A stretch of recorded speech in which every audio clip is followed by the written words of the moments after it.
Subhanallah walhamdulillah, la ilaha illallah, Allahu Akbar. Subhanallah walhamdulillah, la ilaha illallah, Allahu Akbar. Gimana hukumnya memberi hutang kepada orang minjam tapi berkali-kali nggak pernah bayar? Apakah kita termasuk orang yang menzolimi dengan tidak mendidik orang tersebut menjadi mandiri? Karena sepertinya tak pernah mandiri dan tidak berniat untuk melunasi. Ayat yang paling panjang dalam Al-Quran, surat Al-Baqarah 282. Satu lembar. Bukan tentang puasa, bukan tentang sholat, bukan tentang baca Quran, bukan tentang zikir, tapi ayat yang paling panjang tentang bayar hutang.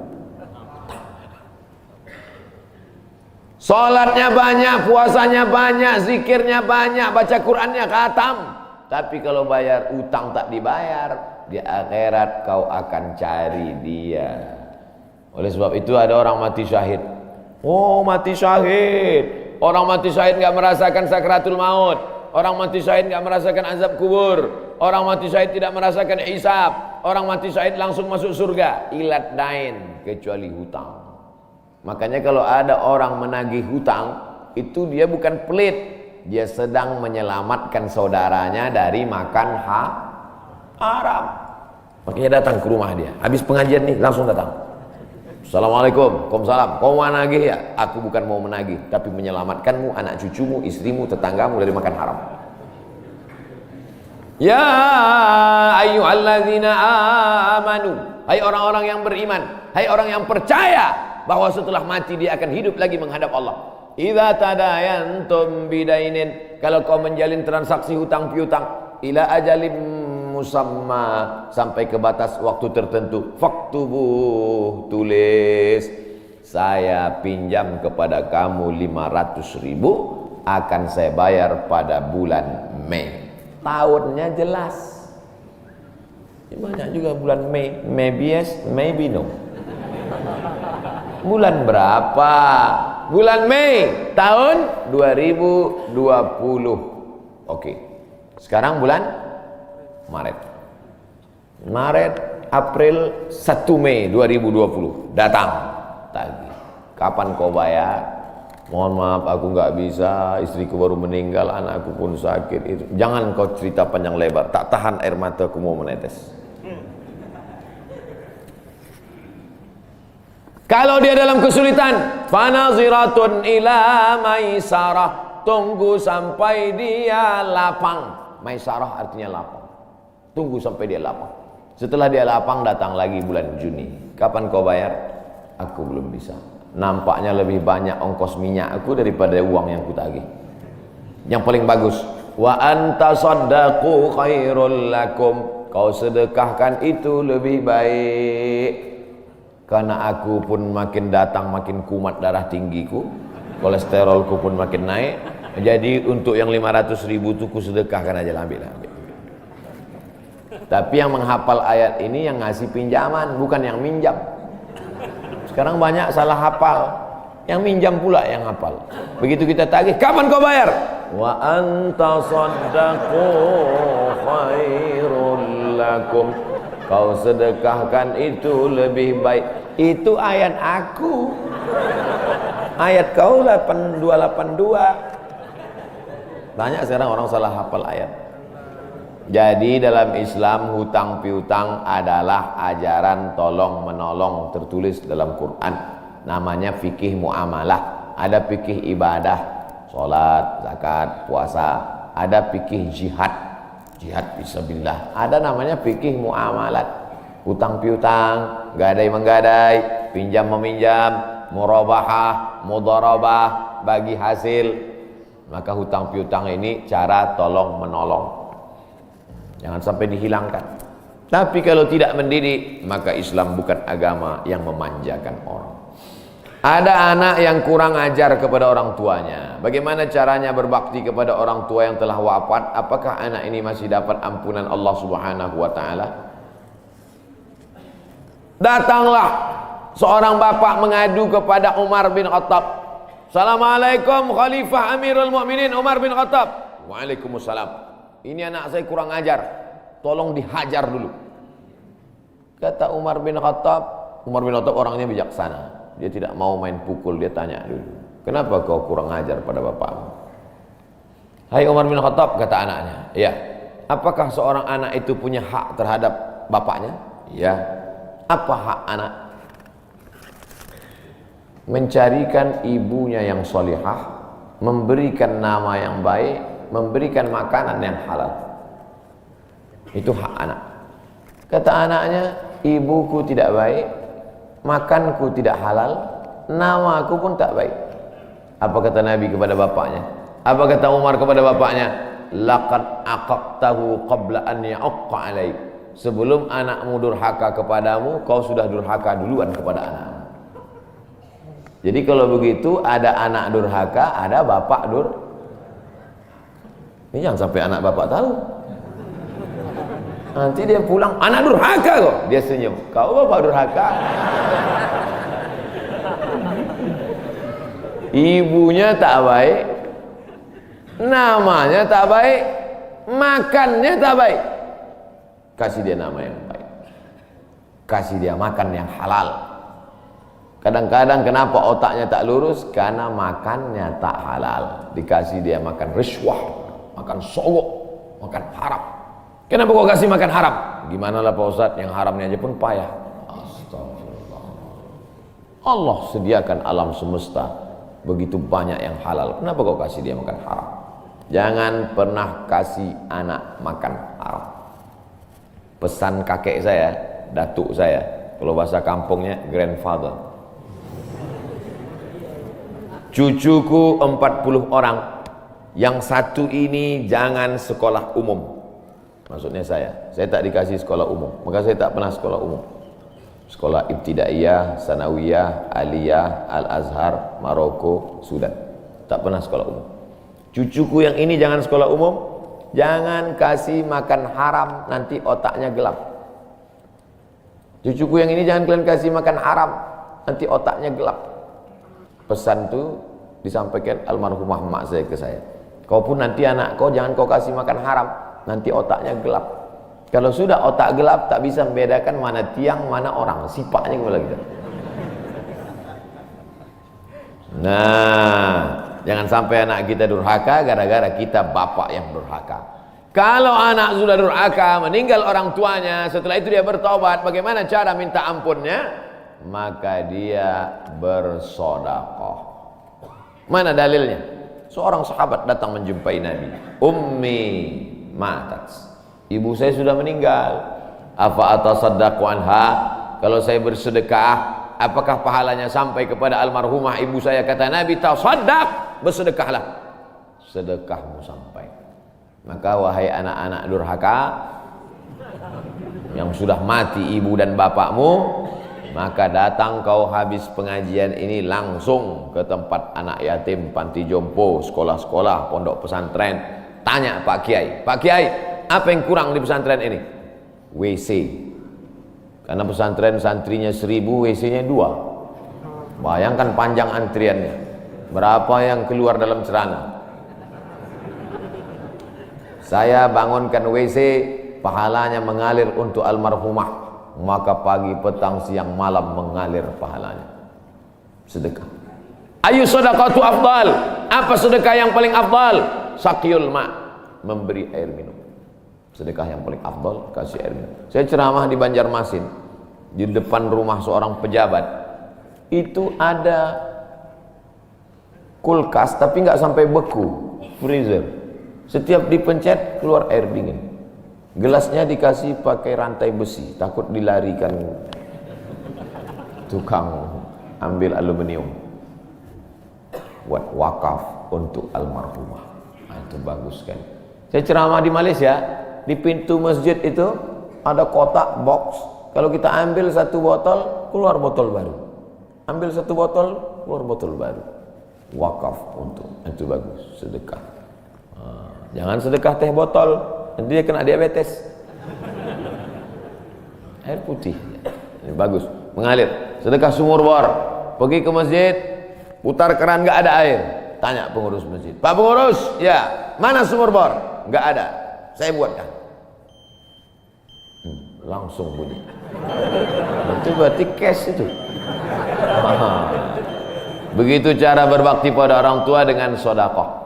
Tapi Pak Ustadz, saya jangankan sodakoh, makan saya pun Senin Kamis Pak Ustadz doa, Allahumma firlahu warhamhu wa'afihi wa'afu anhu. Bangun tengah malam, Rabbi firli wali walidayya warhamhuma kama rabbayani shaghira.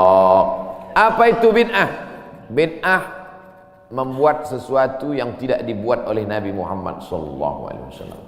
Tidak ada dalilnya dari tiga aspek: qauli, fi'li, takriri. Perbuatan yang tidak ada dalilnya bid'ah. Jangan dikatakan perbuatan yang tidak dibuat Nabi bid'ah. Perbuatan yang tak ada dalilnya bid'ah. Karena kalau dikatakan yang tidak dibuat Nabi bid'ah, Nabi tidak pernah pakai peci. Tunjukkan saya mana hadis Nabi pakai peci. Berarti peci ini bid'ah. Nabi mimbarnya tangganya dari depan. Ini masjid tangganya dari belakang. Berarti mimbar ini bid'ah. Mimbar Nabi tangganya dari depan, 3 lantai, 1, 2, 3. Jadi yang dimaksud dengan bid'ah perbuatan yang tidak ada dalilnya. Misalnya jam 12 siang ada bapak-bapak di panas terik tegak menghadap matahari. Pak, bapak ngapain? Aku mengagungkan Allah di bulan Rajab. Bid'ah itu. Karena tidak ada dalilnya sama sekali. Tapi selama ada dalilnya, tidak boleh kita katakan orang itu melakukan perbuatan bid'ah. Malam Jumat baca Yasin. Kumpul 10 orang baca Yasin. Yasin wal Qur'anil Hakim innaka laminal mursalin. Bid'ah. Loh. Coba lihat dalilnya. Yang dibacanya itu Quran apa Quran? Quran. Baca Quran apa pahala? Yasin itu Quran atau enggak Quran? Quran. Man qara'a Yasin fi lailatin, siapa yang baca Yasin suatu malam, asbaha maghfuran lah. Subuhnya sudah diampuni dosanya. Mestinya baca Quran itu semua, tapi karena dia enggak sanggup semua, dia pilih hati Quran. Hati Quran itu Yasin. Sentuhlah dia tepat di hatinya, dia akan jadi milikmu untuk selamanya. Makanya orang sebelum ngapal Quran semua, yang dihafal hatinya dulu. Itu sebelum ngapal Quran, yang dihafal hatinya dulu. Apa hati Quran? Ya Yasin. Tapi jangan hatinya aja seumur hidup, yang lain juga. Nah, jadi jangan salahkan orang baca Yasin. Baca Yasin bid'ah. Loh, Yasin kan Quran. Baca Yasin malam Jumat nggak masalah. Seumur hidup baca Yasin masalah. Karena banyak surat yang lain. Baca juga Al-Fatihah, Al-Baqarah, Al-Nisa, Ali Imran, An-Nisa, Al-Maidah, Al-An'am. Nah, jadi mudah. Perbuatan tidak ada dalilnya bid'ah. Selama ada dalilnya tidak bid'ah. Ustadz, kiat-kiat apa yang kami lakukan sebagai guru kepada anak didik kami sebelum dan sesudah mengajar agar ilmu mudah dimengerti? SDIT Al-Farabi. Aristoteles, Socrates, Thales, Demokritos itu adalah pemikir-pemikir dari Greek, Yunani kuno. Pada masa abad kedua datang seorang khalifah bernama Abu Ja'far Al-Mansur. Semua buku-buku dari Yunani diterjemahkan. Nama lembaganya Dar Al-Hikmah, Dar Rumah Hikmah Ilmu Pengetahuan. Dibuatlah Dar Al-Hikmah, Rumah Ilmu Pengetahuan. Diterjemahkanlah dari bahasa Yunani ke dalam bahasa Arab. Akhirnya orang Islam pun jadi dokter, Avicenna. Karena orang Barat payah menyebut Ibnu Sina. Averroes, Ibnu Rus. Tapi ada seorang yang bergelar the second teacher. First teacher Aristoteles, second teacher Al-Farabi. Ternyata Al-Farabi ini bukan dari Arab, tapi dari Pomalaa. SDIT Al-Farabi. Ini supaya wali murid tahu, anak ibu di mana? SDIT Al-Farabi. Al-Farabi itu artinya apa? Ya SDIT. Al-Farabi itu di barat dia diberi gelar the second teacher. Guru pertama Aristoteles, guru kedua adalah Al-Farabi, saking cerdasnya. Artinya apa? Dia tidak hanya diakui dalam Islam, tapi juga di luar Islam. Kenapa dikasih nama Al-Farabi? Karena ingin anak-anak kita dalam kepalanya tidak hanya fisika, biologi, kimia, matematika, bahasa Inggris, tapi juga dalam kepalanya ada Quran, hadis, fikih, akidah, akhlak, dan bahasa Arab. Sehingga nanti dia akan menjadi ekonom, tapi ekonom yang beriman. Dia akan menjadi filosof, filosof yang bertakwa. Inilah cita-cita alumni Al-Farabi, insyaallah. Amin ya rabbal alamin. Nah, yang pertama kali menjadi guru itu adalah ikhlas. Karena kalau gurunya ikhlas, cakapnya masuk ke hati. Kalau dari mulut, ke mulut juga masuknya. Tapi kalau dari hati, ke hati juga masuknya. Kira-kira yang saya sampaikan tadi, saya mulai tadi jam 5.15, sekarang jam 6.05, dan 50 menit saya bicara. Masuk tak ke hati Bapak Ibu? Kalau tak masuk ke hati Bapak Ibu, berarti yang ceramah itu enggak dari hati. Dari mulut ke mulut juga masuk. Jangan sampai ke mulut pun tak masuk. Nauzubillah. Yang pertama kali tulus ikhlas. Karena perbuatan yang paling tinggi amalnya adalah menjadi guru. Makanya saya lebih memilih menjadi guru. Saya sampai sekarang menjadi guru. Cuman saya tidak punya kelas. Dulu sempat jadi dosen, habis itu keluar. Kelas saya sekarang masjid, lapangan sepak bola, sama stadion, sama gedung olahraga, sport center Antam. Saya mengajar tidak lagi terbatas oleh dinding kelas. Semua tempat menjadi tempat mengajar.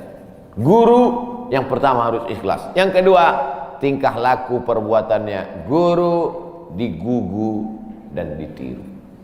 Guru itu dari mulai cara minumnya aja diikut orang. Guru minumnya tangan kiri. Yang minum tangan kiri itu setan. Berarti kalau ada guru minum pakai tangan kiri, berarti guru setan. Hati-hati jadi guru. Oleh sebab itu maka guru ini luar biasa. Guru ini luar biasa Bapak Ibu. Perbuatan yang tidak putus setelah mati guru. PNS setelah mati putus. Yang kan mati, pensiun aja putus. Apalagi mati. Tapi guru. Saya dulu punya dosen. Kata dia, saya ini lulus hakim. Tapi kemudian saya tinggalkan hakim, saya pilih jadi guru. Kenapa gitu Pak dosen? Karena kalau saya jadi hakim, 1 tahun ada 10 perkara, 10 senang kepada saya, 10 benci. Yang menang senang, yang kalah benci.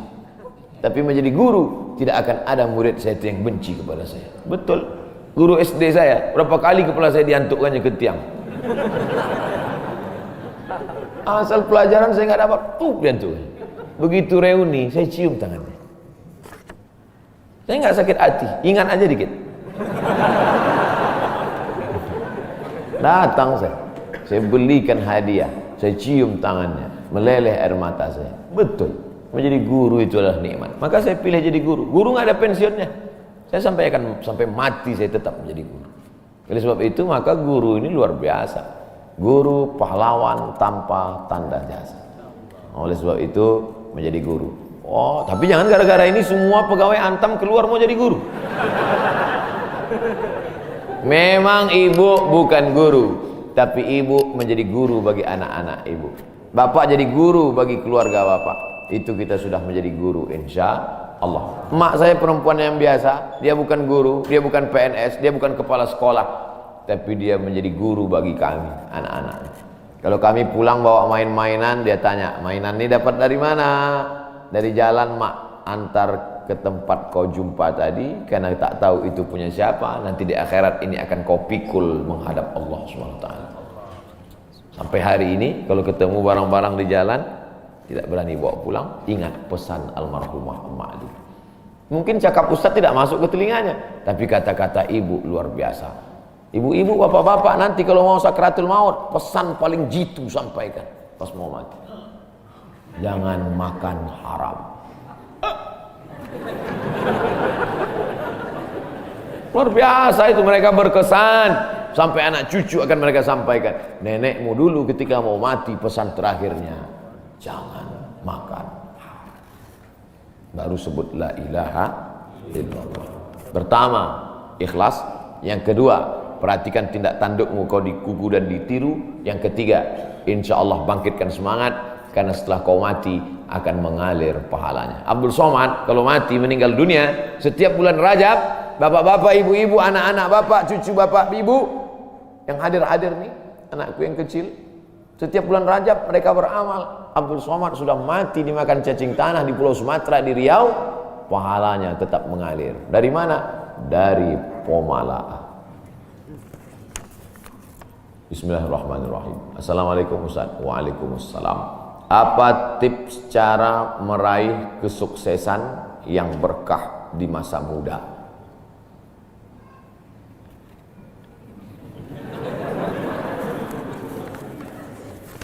Saya tidak pernah bercita-cita menjadi apapun. Cita-cita saya dulu cuma satu, bagaimana membahagiakan orang tua. Itu saja. Ya Allah, aku sekolah, tak tahu dulu pulang mau jadi apa, yang penting bisa membahagiakan orang tua. Itu saja. Jadi setelah itu sampai, ya sudah, bisa menyenangkan hati orang tua, bisa, itu saja. Maka selalu saya sampaikan di kampus-kampus kepada mahasiswa, kalian kalau belum bisa membahagiakan orang tua, jangan menyusahkan orang tua. Ini kadang baru ngelihat namanya aja di HP dah kumat darah tinggi emaknya. Kalau belum bisa membahagiakan dia, jangan menyusahkan dia. Maka saya di Mesir 4 tahun tak pernah saya minta duit. Tiba-tiba udah sampai ke Mekah. Mak, aku udah di Mekah. Dari mana kau dapat ongkos? Ada tabunganku sikit-sikit. Pergi ke Mekah, kerja, pulang, bayar utang. Jangan pernah menyusahkan orang tua. Oleh sebab itu cita-citanya yang pertama mencari ridha Allah. Ridha Allah fi ridhal walidain wa sukhutullah fi sukhutil walidain. Pulang saya ke kampung, saya mau beli tanah berapa meter, ternak lele, tanam cabai, daun ubi, malam mengajar ngaji. Cita-cita saya kecil aja. Tak ada cita-cita mau jadi ustadz viral disambut di airport, tak ada. Terus kata mak saya, masa kau S2 tinggal di kampung, pergilah ke kota.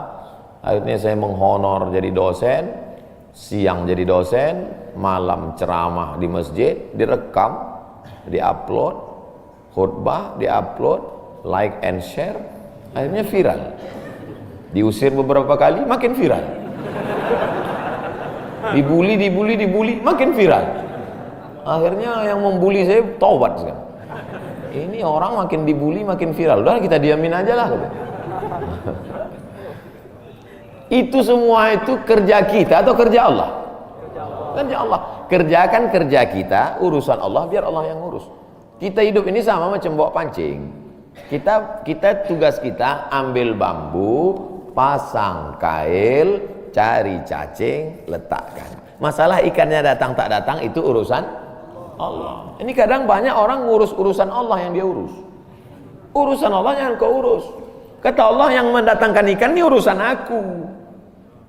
10 pancing pasang, itu urusan kita. Tarik pancing satu, cacingnya hilang. Cari pancing satu, kailnya hilang. Cari pancing satu, talinya hilang.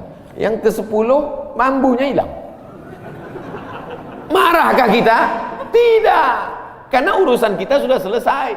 Serahkan urusan Allah. Pulang ke rumah, rupanya Allah mau kasih kita bukan ikan mentah, tapi ikan masak.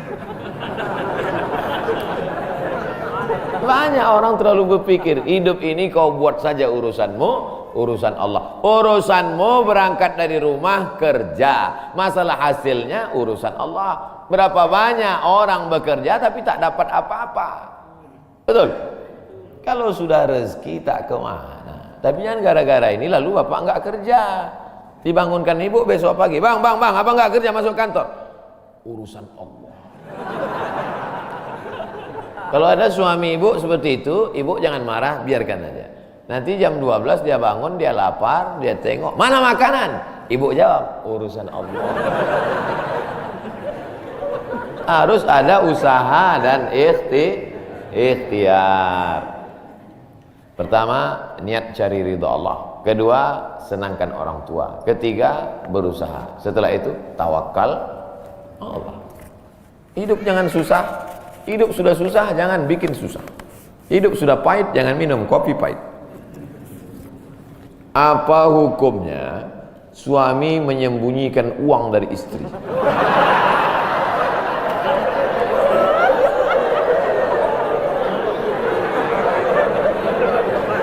Bang, kata istrinya.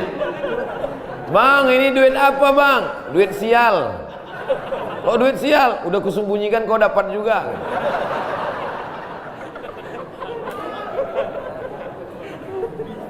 Bapak menikah sama ibu, ibu menikah sama bapak. Apakah hartanya jadi satu atau harta masing-masing?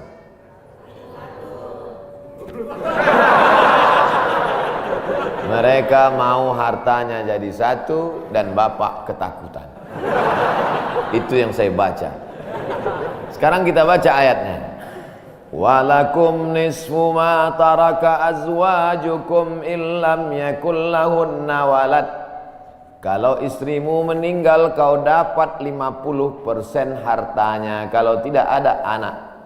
Fa in kana lahunna waladun, kalau dia punya anak, falakumur rubu'u, kamu dapat 25%. Sekarang saya tanya, hartanya nyatu atau pisah?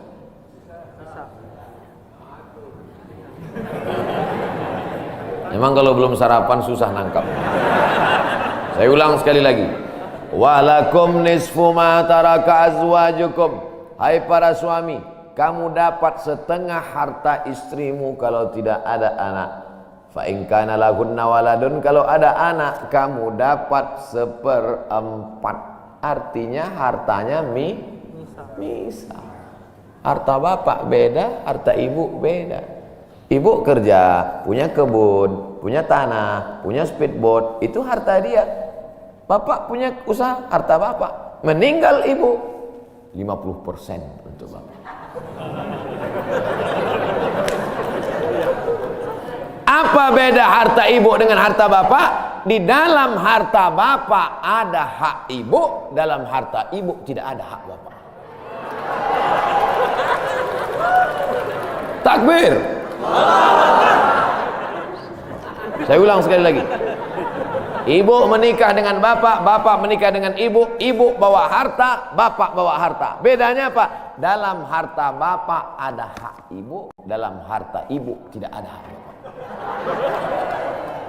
Kenapa dalam harta bapak ada hak ibu? Karena bapak wajib memberi nafkah. Kewajiban bapak 5. Pertama, kasih makan. Kedua, kasih pakaian. Ketiga, kasih tempat tinggal. Keempat, kasih pendidikan. Kelima, kasih perhatian. Lebih dari yang ini, itu bukan milik mereka lagi. Jelas? Ini ada sekarang suami setelah menikah, pas dilihat surat apa semua, tak ada punya dia. Semua atas nama istrinya. Ini orang kalau meninggal, ini tidak kena azab kubur. Karena di dunia sudah terlalu azab dengan istrinya. Dari yang saya sampaikan ini jelas tentang pembagian batasan-batasan harta, jelas? Jelas. Jadi tidak serta-merta setelah menikah, jangan mau anak perempuan kita ditipu laki-laki. Istriku, mana surat mobilmu, mana surat tanahmu, tadi kita sudah akad nikah, semua hartamu, milikku, sorgamu di bawah tapak kakiku. Tidak begitu. Makanya laki-laki harus ngerti, perempuan juga harus paham. Kalau tidak, sedang main bola aja ada aturannya, statuta. Kalau tidak akan hancur. Tapi insya Allah jelas itu. Pak Ustadz minta tolong doakan ibu saya, sudah lama sakit. Nanti kita doakan di akhir majelis. Bukan cuma ibu bapak, ibu-ibu semua kita doakan. Bagaimana niatnya doanya? Bagaimana niatnya doanya mandi tobat? Nawaitu, aku berniat ghuslat taubat, mandi taubat. Saya nggak bisa bahasa Arab Pak Ustaz, bahasa Indonesia, bahasa Makassar, bahasa Jawa, bahasa Batak, bahasa Mandailing, bahasa Aceh. Saya niat mandi taubat karena Allah Ta'ala. Bagaimana cara mandinya Pak Ustaz? Seperti mandi wajib, basah dari ujung rambut sampai ke ujung kaki. Di mana mandinya Pak Ustaz? Di laut bisa. Kolaka ini 30% saja daratan Pak Ustadz, yang 70 adalah lautan. Nah, mandi di laut. Apalagi kalau sampai ke tengah laut, bukan cuma dosanya hilang, orangnya hilang sekali. Mandi taubat. Setelah mandi taubat, solat sunat taubat. Usolli sunnatat taubat raka'ataini lillahi ta'ala. Ayatnya bebas. Ayat apa yang paling panjang? Hafal kau amma yatasaalun? Tidak. Wadduha? Tidak. Kulhu, hafal, baca kulhu. Di sujud terakhir banyak berdoa. Berapa kali sholat sunat taubat sehari? Sebanyak-banyaknya. Kami dulu dipesankan guru kami, pagi sholat sunat taubat, siang sholat sunat taubat, petang sholat sunat taubat, sebanyak-banyaknya sholat sunat taubat, sholat sunat taubat, sholat sunat taubat, sholat sunat taubat. Usolli sunnatat taubat raka'atain lillahi ta'ala. Ma min muslimin yuznibu dzamban, ada orang yang silap salah berbuat dosa. Summa yatatahhar, bersuci, berwudu, mandi taubat. Summa yusalli raka'ataini, salat sunat 2 rakaat. Summa yastaghfirullah, minta ampun kepada Allah. Illa ghafarallahu lah, Allah mengampunkan dosa-dosanya. Bulan Rajab banyak-banyak taubat. Bulan Sya'ban tingkatkan ke taubat. Masuk ke dalam bulan Ramadan, insyaallah mendapatkan Lailatul Qadri khairum min alfi syahr. Semoga Ustaz senantiasa diberikan Allah kesehatan. Amin. Saya dari Medan. Ada juga orang kampung saya di sini. Bagaimana cara bakti seorang anak, cara membahagiakan orang tua berjarak jauh dengan kita, sedangkan bertemu dekat bersama orang tua mungkin hanya 1 tahun sekali, Idul Fitri saja, karena harus bekerja di PT Antam Tbk Sulawesi Tenggara. Ada sesuatu yang tak bisa kita bayar dengan uang, tak bisa dibayar dengan uang. Yang bisa merasakan ini orang yang orang tuanya sudah meninggal. Yang masih hidup tak bisa. Lam ya'rif man lam yadhuq, yang tak pernah merasakannya tak bisa menceritakannya, karena tak bisa dirasakan.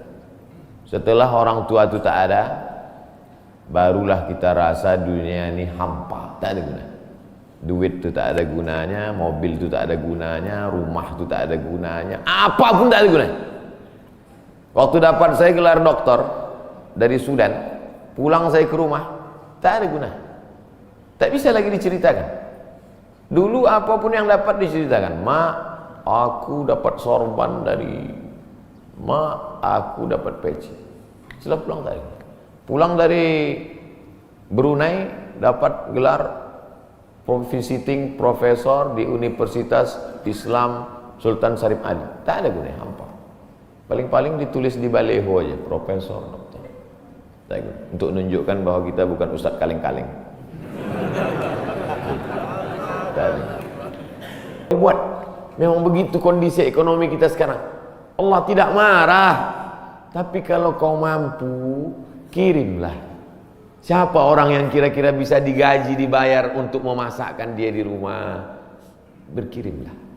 Karena sampai masanya nanti duit yang banyak itu tidak ada gunanya. Sebanyak apapun kau simpan, tak ada rasanya lagi, hampa, tak ada gunanya. Maka mumpung dia masih ada, Idul Fitri paksa-paksakanlah pulang. Mahal tiket pesawat, tabunglah, teleponlah. Leleh air matanya rindu karena tak pernah kau telepon. Disitulah awal azab Allah datang. Kau akan berenang dalam kesengsaraan. Mudah-mudahan Allah mengampuni dosa kita semua, dosa ibu bapa. Ala hazihin niyah al-fatihah. A'udzubillahi minasyaitonir rajim. Bismillah. Alhamdulillah rabbil alamin. Ar-Rahmanir Rahim. Maliki yaumiddin. Iyyaka na'budu wa iyyaka nasta'in. Ihdinas siratal mustaqim.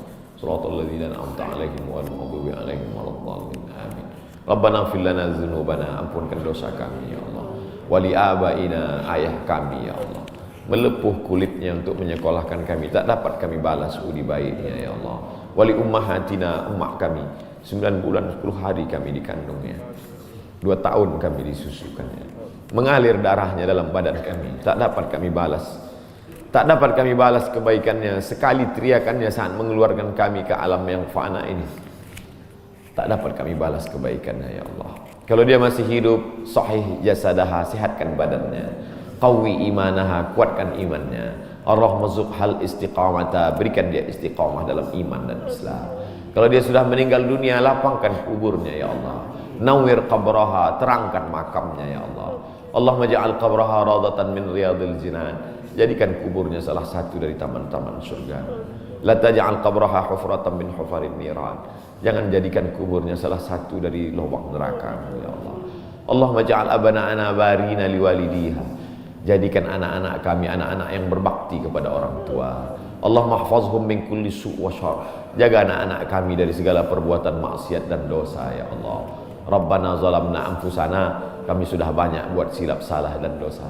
Wa illam taghfir lana, kalau kau tidak mengampuni dosa kami, wa tarhamna, kalau kau tidak merahmati kami, lanakunanna minal khasirin. Sudah lama kami jadi orang-orang yang rugi. Allahumma ja'alna minat tawabin, jadikan kami orang yang bertaubat di bulan mulia ini ya Allah. Wa ja'alna minal mutatahhirin, jadikan kami orang yang mensucikan hati. Wa ja'alna min ibadikas salihin, jadikan kami hamba-hambamu yang salih. Allahumma ja'al akhira kalamina inda intihai ajalina. Kalau ajal kami sampai, malaikat maut tiba mencabut nyawa kami, jadikanlah yang terakhir keluar dari mulut kami la ilaha illallah Muhammadur Rasulullah SAW. Kalimatu haqqin alaiha nahya, dengan itu kami hidup. Wa alaiha namutu, dengan itu kami mati. Wa biha nub'atsu, dengan itu kami nanti akan dibangkitkan di padang mahsyar. Rabbana atina fid dunya hasanah wa fil akhirati hasanah wa qina adzabannar. Wa sallallahu ala sayyidina wa maulana Muhammad wa ala alihi wa sahbihi wa sallam. Walhamdulillahi rabbil alamin.